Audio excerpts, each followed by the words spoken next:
Hello, everyone, and welcome to In the Studio. As many of you know, February is Black History Month, and we wanted to take an opportunity to reflect on the importance of this month and also give you an opportunity to speak directly to two individuals who were the first, and these are significant firsts, representing Charles County. We have Charles County Sheriff Troy Berry and the state's attorney for Charles County, Tony Covington. Welcome, Troy. Welcome, Tony. So I wanted to ask both of you, and we'll start with you, Troy, what being the first actually means to you. It is an honor and a privilege to be the first African-American sheriff here in Charles County in over 350 some odd years. It's a situation that I do not take very lightly. If you harken back to the opportunity when I had to give my inaugural message to the community, introducing myself as the sheriff, I said this, pretty much like your opening remarks, that I stand on the shoulders of many people who allowed me and afforded me this opportunity to place my name on the ballot. And I said I'm not dismissive nor naive of that fact, but I didn't run to make history. I simply wanted to make a difference. And I think moving in my second term, we have made some significant differences there. As well, we have engaged our young people, we have definitely reduced crime, and we have done several initiatives to keep our community safe. So to the crux of your point, I am very honored and privileged to be in this position and to serve the great community of Charles County. Yeah, and Tony, I remember when I first met you, because I was in law school. I remember that too. You had just started, well, I think you might have been at the state's attorney's office for some time. As an assistant state's attorney. But when I recall that now, I'm like, I had no idea, that we would be, pursuing, the careers that we have as elected officials. The other irony I see between the two of you, you're both representing law enforcement. Mm-hmm.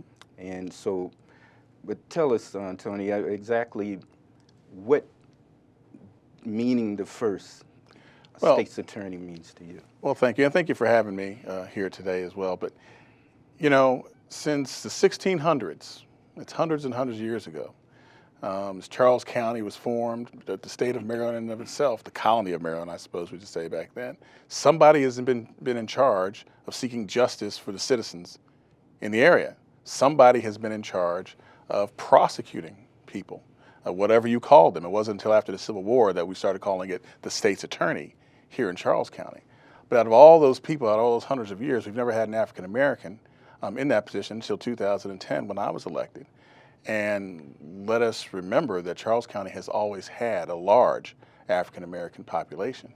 Obviously it's at the highest today, but it's always been large, far more than the national average of African Americans in any particular jurisdiction. So when you put it in that perspective, you think about it, and there's only been maybe 18 or 19 state's attorneys throughout the county's history, and I'm the first, it's immense. But again, kind of echo what Troy had to say.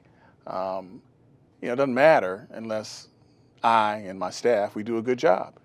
Law enforcement is critical. The state's attorney's office is critical to safe streets and everything that this county hopes to be as far as economics, as far as where people live and all of that stuff. None of it matters if we don't have safe streets. Troy obviously works in that. As the state's attorney, for those folks who don't know, my job is to prosecute cases, which means Troy's officers, they arrest people, but unless I go forward with them, it doesn't mean anything because judges can't do anything unless I bring a case. So the state's attorney sits at a critical juncture in the county, in the criminal justice system. And again, when we have a criminal justice system where historically has fallen disproportionately on African Americans, it makes the job even that much more important. And I'm sure Troy would agree with that. So it's a privilege, it's an honor, it's a lot of hard work, but I love the job, and I love the fact that the folks in Charles County keep having confidence in me to let me continue to do the job.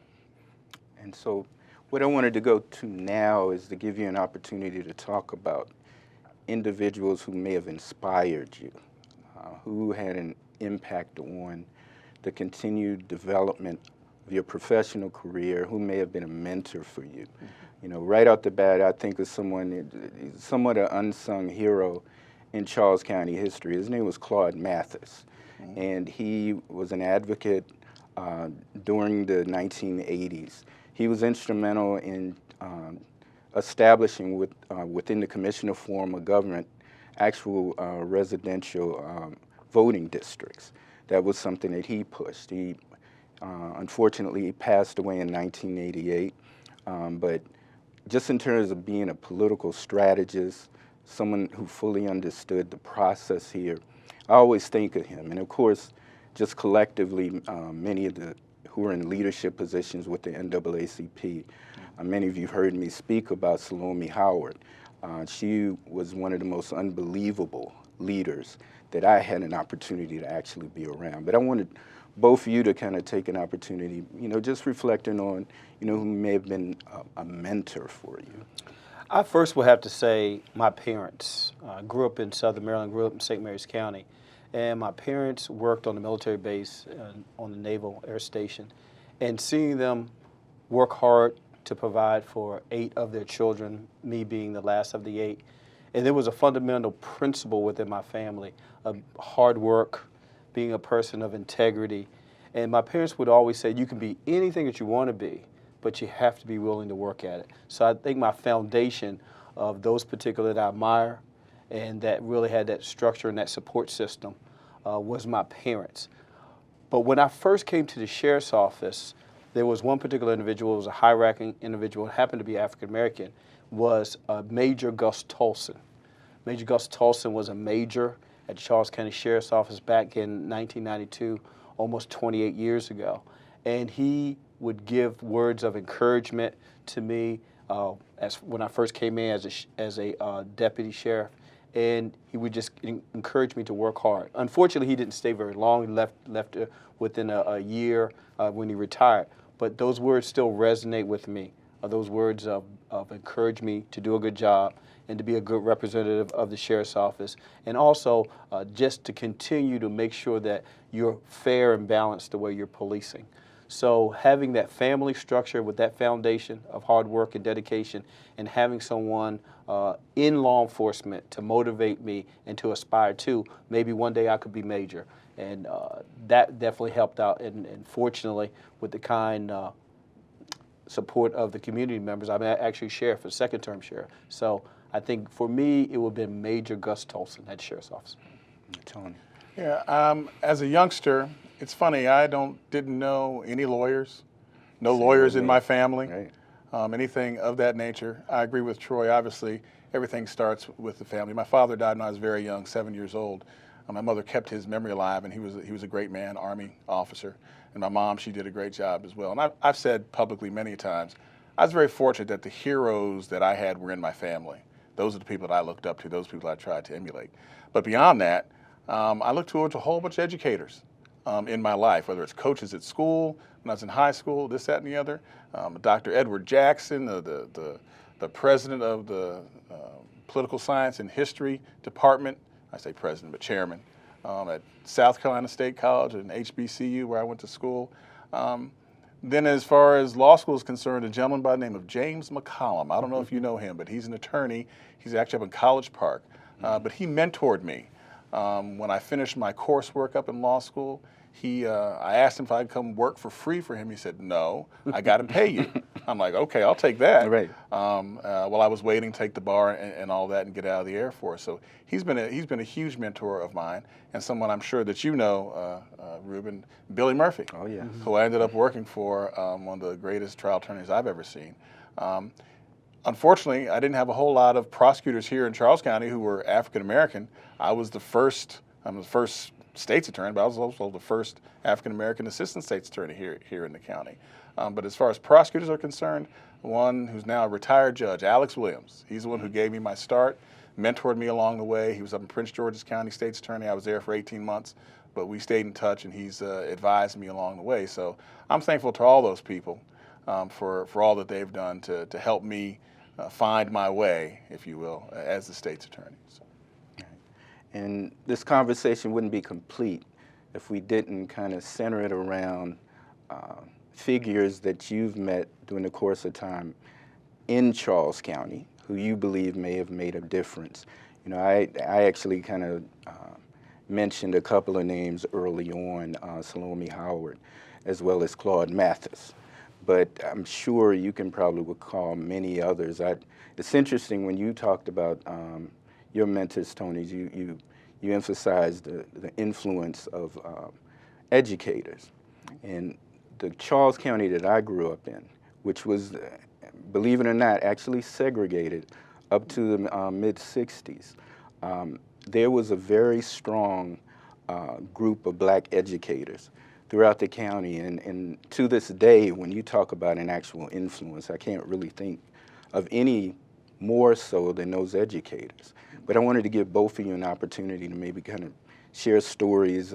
I know you had mentioned Tolson, but you know, just people within our community that have influenced you. Mm-hmm. Well, retired Major Tolson is a Charles County native here, and grew up, I do believe, on the Bryant's Road side or the Indian side of the county.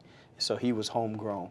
So it was, to me, you know, to just call out a name, it'd just be very difficult. To your point, there has been individuals that I've met through the political realm, whether it has been members of the NAACP, and like some educators, individuals in the education realm here in the county. It just made it, to me, it's just a collaboration of individuals that pay significant dividends for me. And again, my experience is adult experience here in the county. So a lot of my other experience would have been in St. Mary's County, but I would defer to Mr. Covington about any direct individual. For me, it was just a collaborative group of individuals that have definitely set me on my path to be in the position that I'm in. Well, the educators that I met who made a big difference to me here, really, although let me start with Gus Tolson, because I knew Gus as well. I knew him. And I'm sure that you did. And he helped me out a lot. I mean, I was a prosecutor, he was a police officer, high ranking, so I could go to him, and he would come to me to say, hey, you got to do this, that, and the other. So he was very helpful to me as well. As far as educators, the short brothers, I like to call them, who Coach Short and all that, got to know them fairly well from since I got here in 1993. So obviously I dealt with them on a number of different things. Met them socially, didn't hang out socially, but always professional, and they helped give me a purpose. They really did here in Charles County. Also, Shawnice Hawkins, you remember her? She was a past president of the NAACP.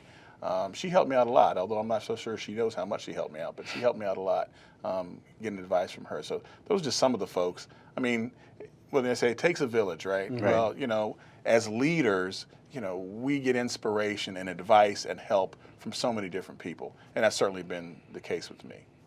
And that's an interesting point, because I mean, when you think about it, you're not necessarily in that moment anticipating where you are now, Right. but a lot of the messaging you're receiving, you know, is really preparing you for leadership positions. I just wanted to bring Tolson up again, because that's a connection, because I mentioned Salome Howard.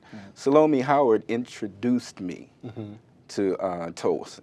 You know, she wanted me to meet people within the community, the leaders within the community. And so I met a lot of people just through Salome Howard. So I think there is a consistency, and I think we all share the idea that at the end of the day, you know, the community creates the leadership.